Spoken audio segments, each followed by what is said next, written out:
It started with a moment of wonder.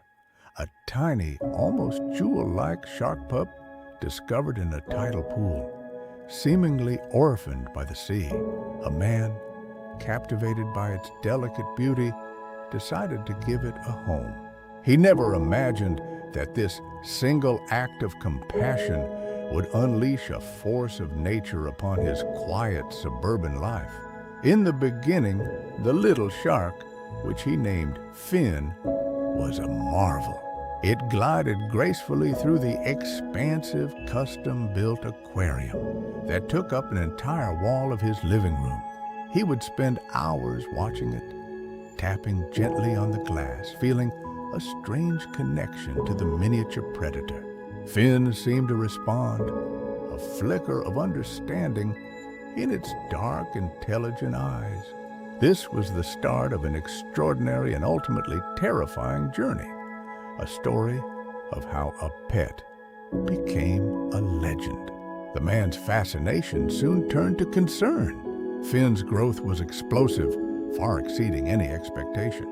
The once tiny pup doubled, then tripled in size with startling speed. The vast aquarium, once a miniature ocean, began to feel like a cramped cage. Finn's sleek body would bump against the glass, its powerful tail sending tremors through the water and the house. The man struggled to keep up, constantly upgrading filtration systems and spending a fortune on food, but it was a losing battle. The serene pet had become a restless, powerful captive, its primal instincts awakening. The gentle taps on the glass were replaced by anxious glances, the wonder replaced by a creeping dread. He was no longer a caretaker, he was a jailer for a creature that was rapidly outgrowing its prison. The inevitable happened on a stormy night.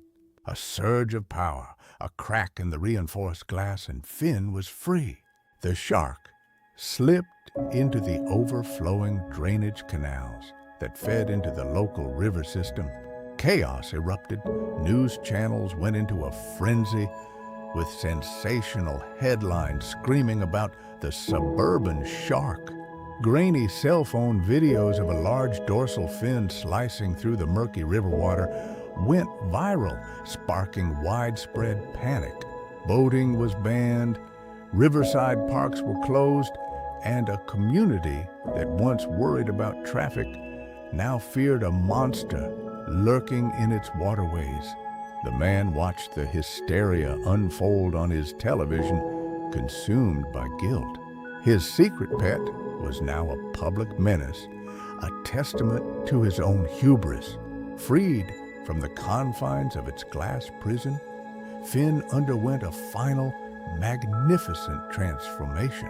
The river, and eventually the coastal waters it flowed into, became its kingdom. It honed its hunting skills, adapting with lethal efficiency to the new environment. It grew to a colossal size, becoming a true apex predator, a perfect embodiment of nature's raw power.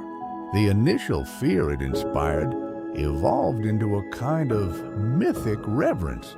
To the locals, Finn was no longer just an escaped pet. It was a legend, a ghost of the deep, a powerful symbol of the wildness that can never be truly tamed.